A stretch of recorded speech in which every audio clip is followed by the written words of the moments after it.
Hi, everyone. I'm Katherine Sanders from Sanders Consulting, and this is one of the installments of my series of conversations about the Surgeon General's framework for workplace mental health and well-being.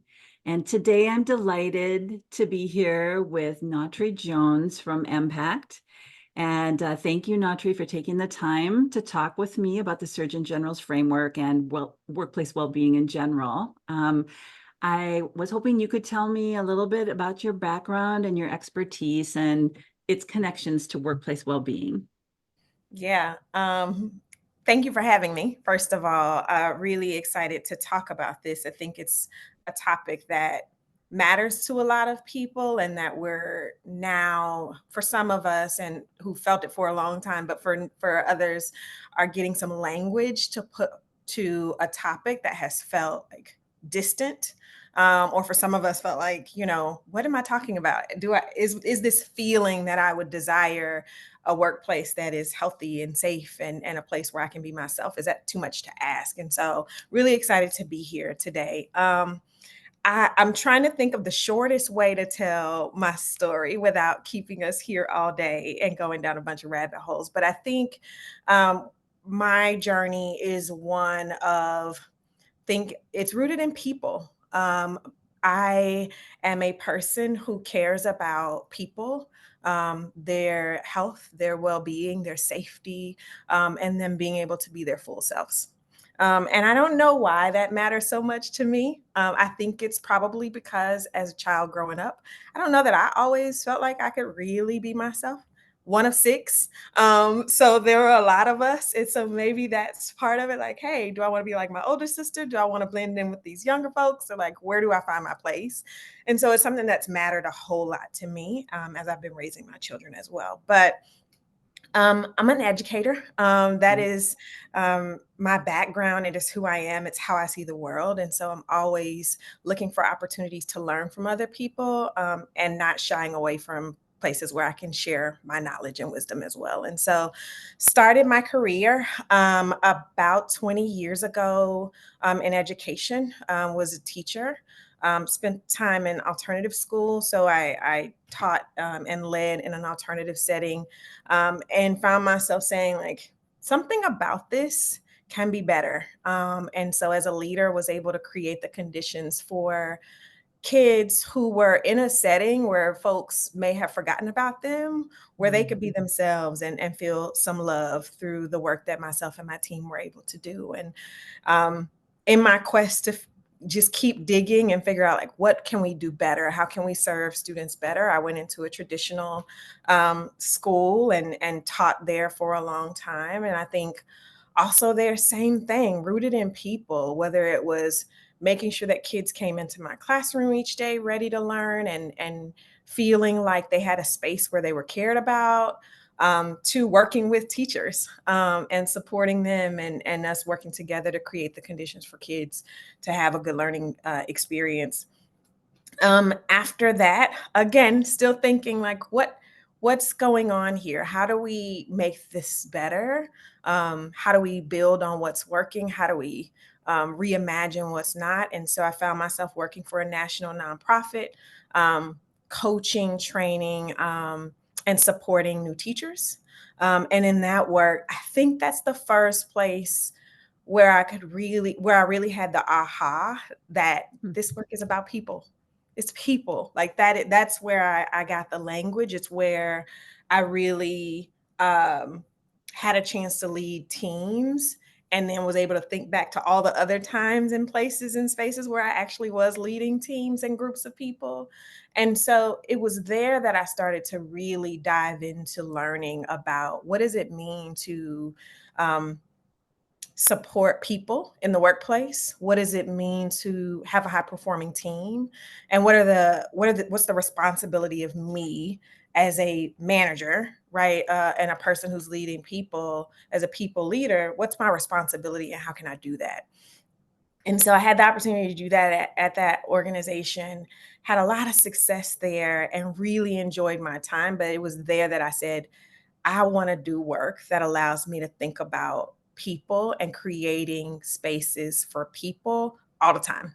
And so then I transitioned into the consulting world and started doing more work around people. Um, and here and now I'm at Impact.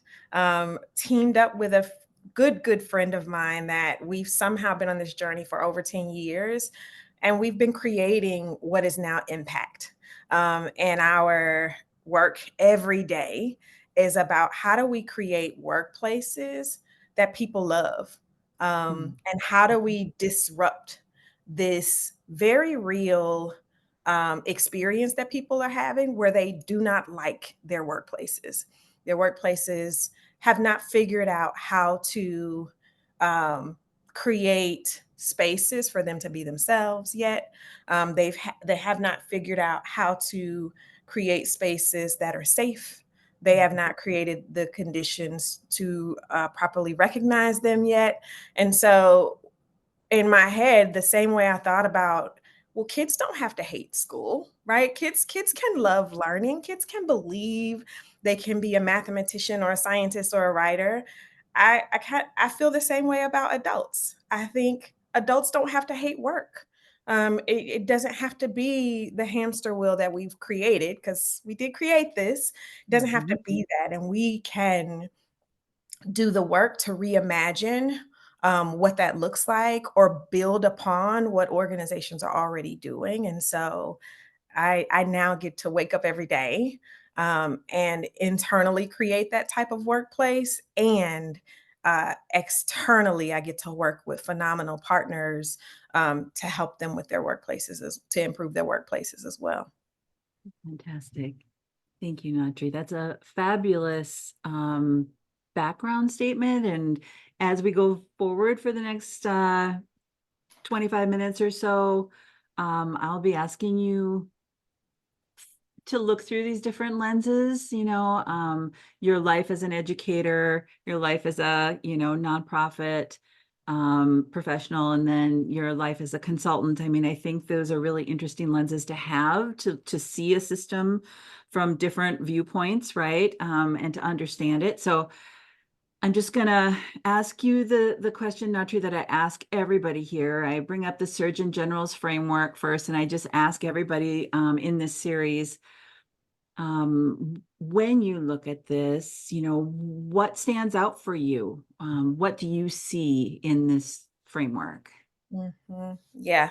So I think two things. One is the center, the voice.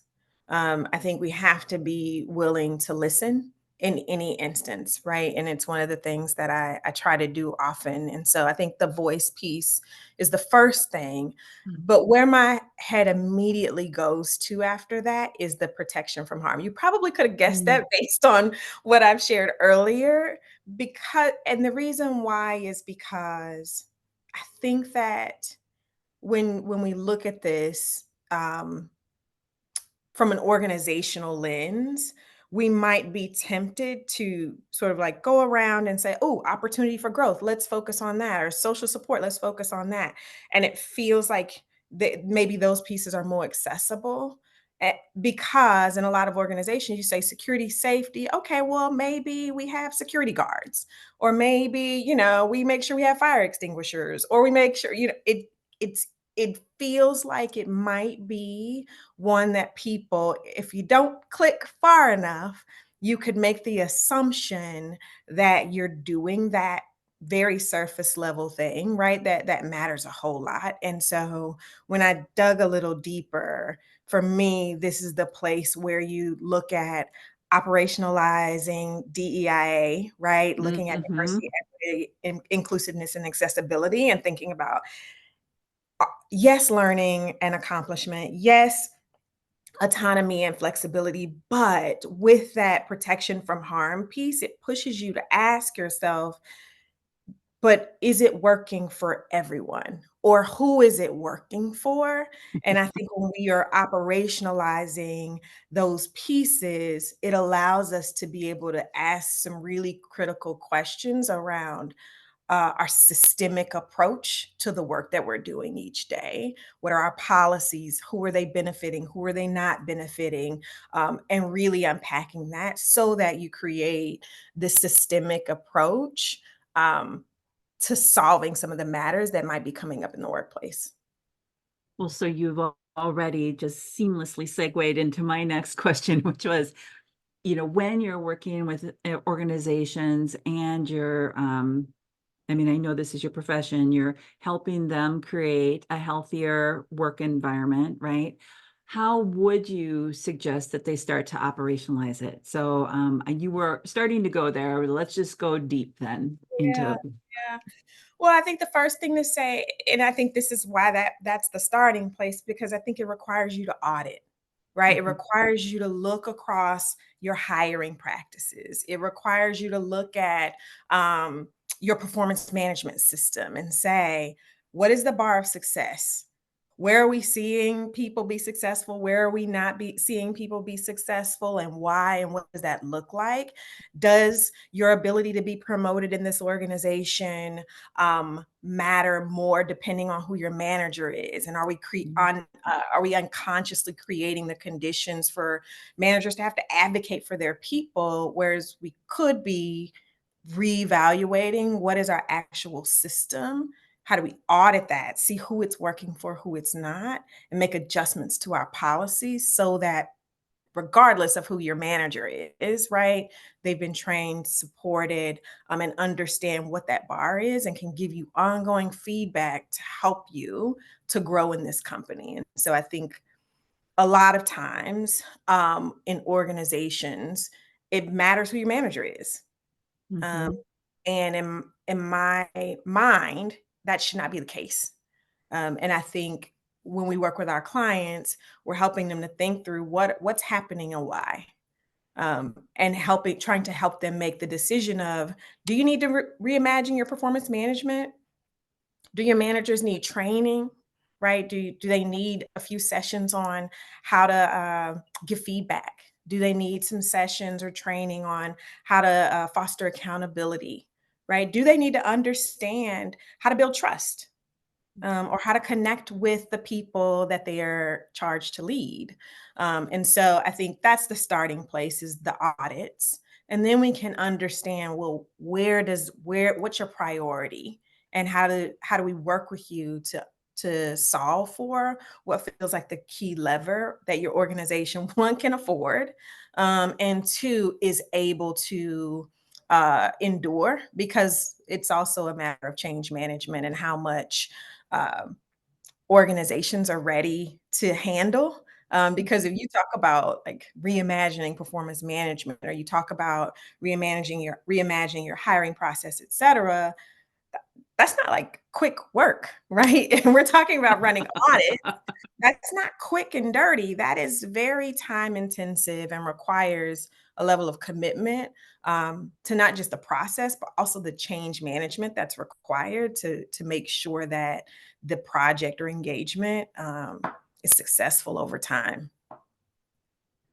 So are the audits, I mean, so audit to me can mean a whole bunch of other things. So I have a bunch of like accounting stuff coming to my mind in terms of audits, but I'm Mhm. certain that's not exactly what you mean. So so when you're talking about audits, are they like surveys that people fill out, or are they you're looking at Yeah. data from the organization, or how are you doing these audits? Yeah, so one thing we do is we work with the chief people officers Mhm, and help them do an assessment of their organization. And so it's all the pieces, and listening to folks in the organization, understanding what's working and what's not from the staff members or team members, and mhm, then taking all of that data and unpacking, what does this mean for things like job clarity? What does this mean for things like your promotion policies? What does this mean for rewards and recognition? And really helping them create a plan based on those audits so that they can drive change in their organization. So that's one thing. mhm, The other thing, it's not really an audit, but it's more of an assessment that we do with managers to help them understand what's happening. Are your people feeling three things we like to talk about at Impact. Are they feeling cared for? Are they feeling successful? And are they growing in your Mhm. organization? And so we ask the manager to rate themselves, and then we ask them to have their team members to rate them too. And we look at where are the places where you're really aligned and where are the places where you might need to grow or do better.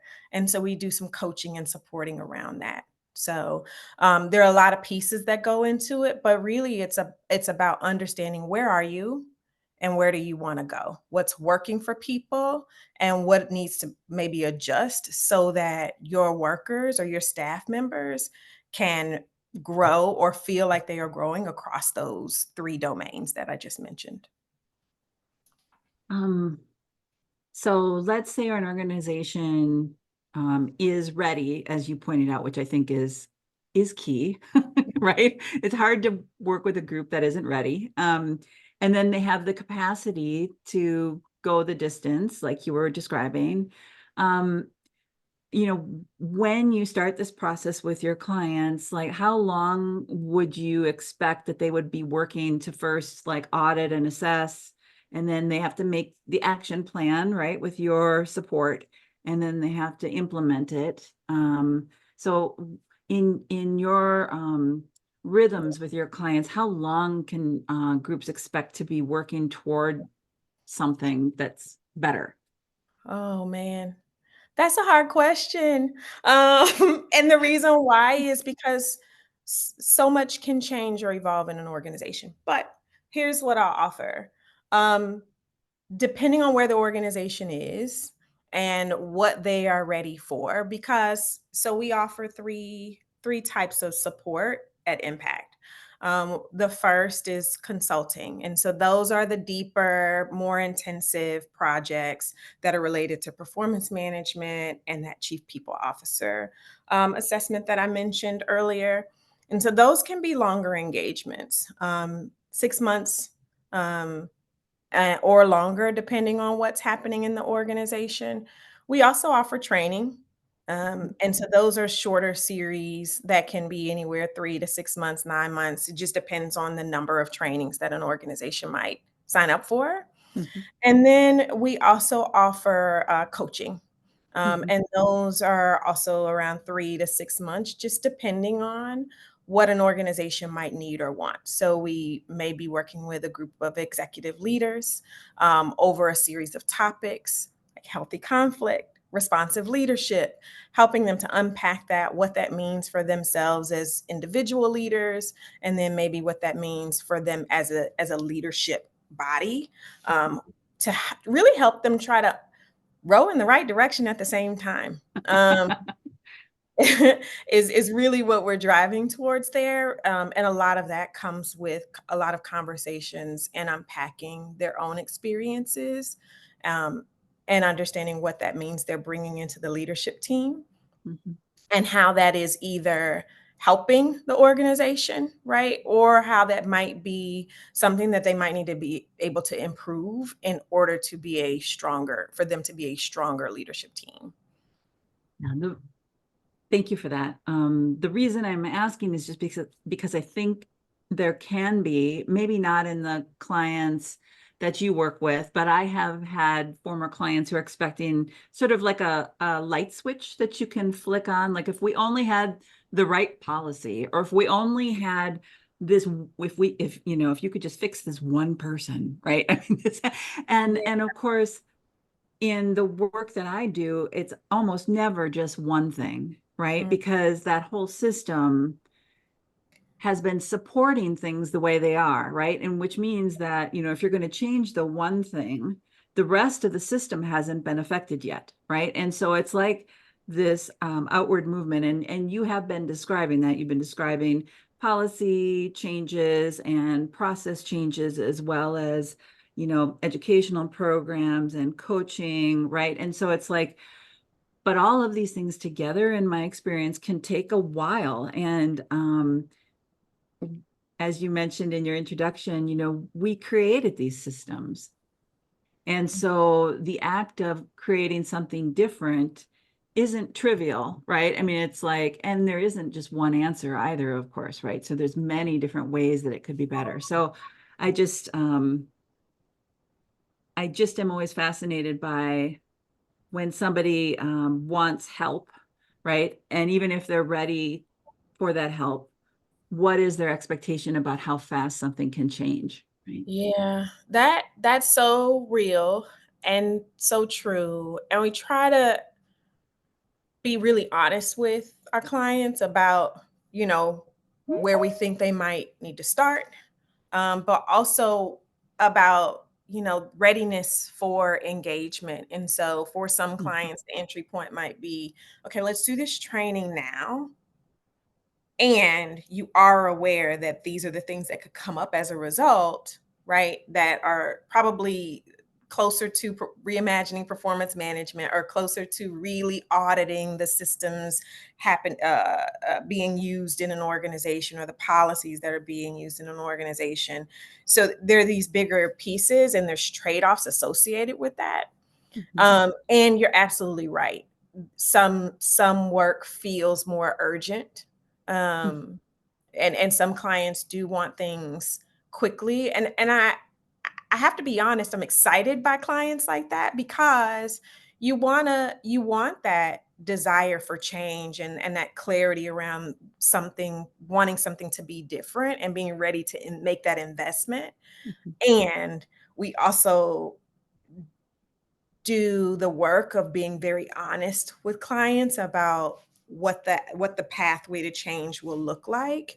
And so sometimes, I mean, that pathway can be as long as 3 years. Like, if we consider all of the things that have to mhm, happen in order to really see the change.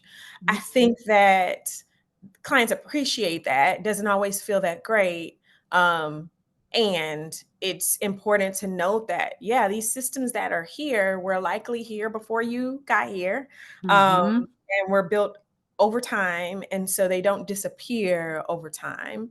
It doesn't mean we shy away from doing the work, but we are honest about the time, the investment, and the work that it takes. Because when you talk about taking a systemic approach to making any type of change, well, it's people, right? It's people who are leading the change, and it's people who are impacted by the change. And so it requires you to really think about, well, if this is what we're going to do, what does this mean for people? And being able to pause and make adjustments based on what we're hearing, or what you might be hearing from your team or your staff members, so that you can continue to invest people in the change, drive the change, and have some champions when you get to the end, so that the work continues moving forward. And so I think that I'm excited by it. It is hard for our clients to hear sometimes. Um, and it's people work, which means it's people work. And it is, when we're talking about disrupting or reimagining systems, that's also hard, because we often want, well, what's the best practice? What are other people doing? How mhm, how do we do this? And some of that is filled with a lot of questions, right? Even right back to the clients, like, what do you really want this to look like? What do you really care about? And how do you make that clear for your staff? And that doesn't feel good in a world where we think, like, there's always a best practice. There's got to be a best practice. And the best practice is to pause, reflect, and check your values.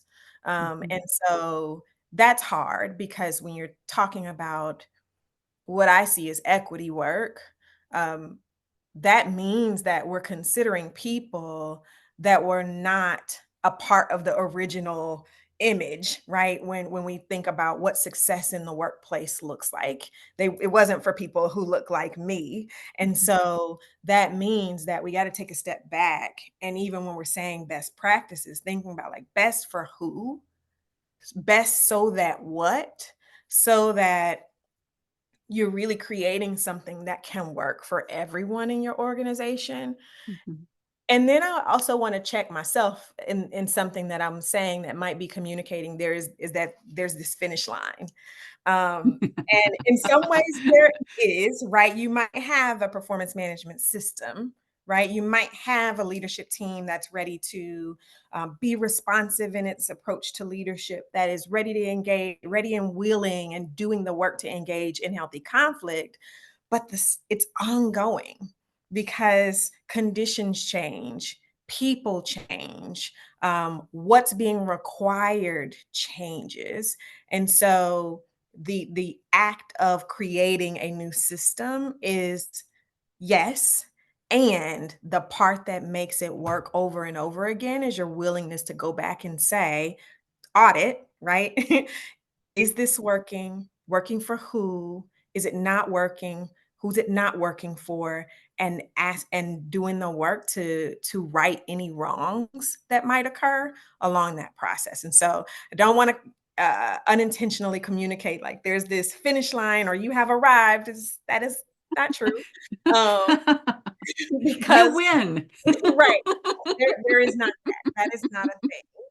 And Well, so but I love it. I mean, because you're in my, what I'm hearing you say is there a difference between success and some of the outcomes we're looking for, right? At different points in time versus this feeling that we can take our eye off of this and just let it coast, right? Because that is kind of what brought us to this place, this assumption that we created, we meaning whoever was there first making these systems created these systems, and this is what work is. um but that's all just made up, right? And so if we're making up something different, and I'll go back to your comments about worker voice and equity. If that is our central premise for workplace well-being, as the people change and grow, and as our communities change and grow, and as our talent changes and grows, then our work needs to keep evolving. It's not as if there's ever going to be a steady state where we can say we finished, right? And now we're done and we don't have to think about it anymore.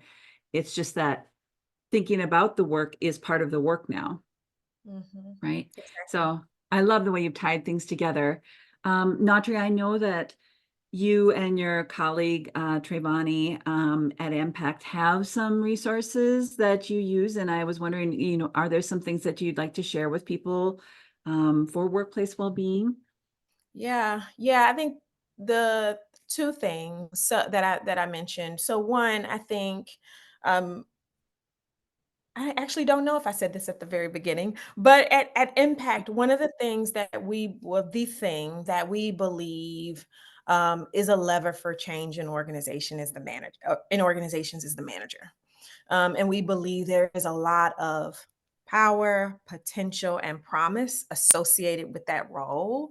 And so we do provide what is called an impact assessment. I'll share the link with you so you can share it with your listeners.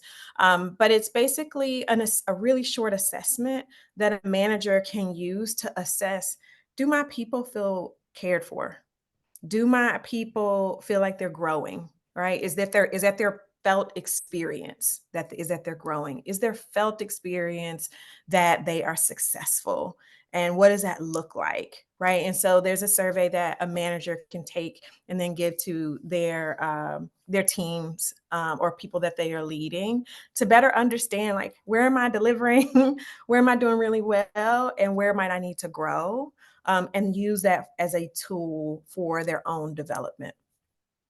The other thing that we're actually releasing very soon is a white paper that really helps to understand what are the stages to impact. And at Impact, we spell impact with an E, because we're thinking people centered leaders are rooted in empathy and they understand what it means to drive towards impact. And we believe that you don't have to do one or the other, and that you can do both, and that it's possible if we really want to see change in our organizations. And so that white paper will unpack, well, what are the stages?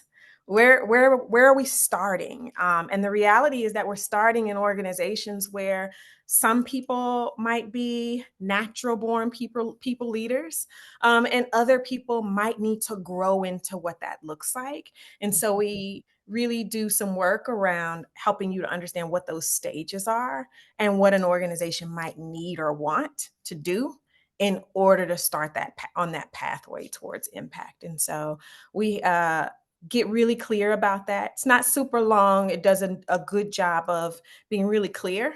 So that if I'm a chief people officer, and I'm thinking about this, I'm thinking about how do I retain talent? How do I attract people to our organizations? How do I strengthen our leadership? How do I really put pieces in place to set the stage for us to be a successful organization? It's a really great resource for folks in those roles. That's fantastic. So we'll definitely put the links to those resources in the text for this video so people can find you and find those resources. We have just a couple minutes left, and you have such a fascinating background as an educator. Do you mind if I ask you, just through the lens of, as you know, teaching is a high burnout occupation, and it is an occupation that I've been interested in my entire career, the health and well-being of K-12 teachers. Do you have, based on your lived experience and your professional life and your role as a consultant now, ideas that you feel like you could share about the well-being of teachers as we look forward in our public school systems? And Yeah. Yeah. I don't know how popular they'll be, but I do have some opinions. I do Um, not care about popularity. I care about something that might work, right? yeah, Mm-hmm. yeah, I think so. This is like I taught for a long time, supported teachers, and thought about what does it mean to be a really great teacher for students. I think the thing that needs to happen is we gotta we gotta take something away. We gotta have an honest not just an honest conversation. We have to have an action-oriented conversation that where everybody's walking out and saying, teachers are no longer going to be responsible for this. And the reason why I say that is because I think we've done a really good job um, of saying, like, social emotional learning, it matters. Math, it matters. Reading, it matters, right? All of these things matter. We've done a really good job of like getting the headline and even the bullet points underneath. Like these things matter. And we have not done a good enough job of saying, like, okay, if we're gonna do this and this and this, what are we not gonna do? And I think a lot of the burnout stems from this over like we've just inundated our schools and are using them as the source of support in every single area. And we should not be doing that.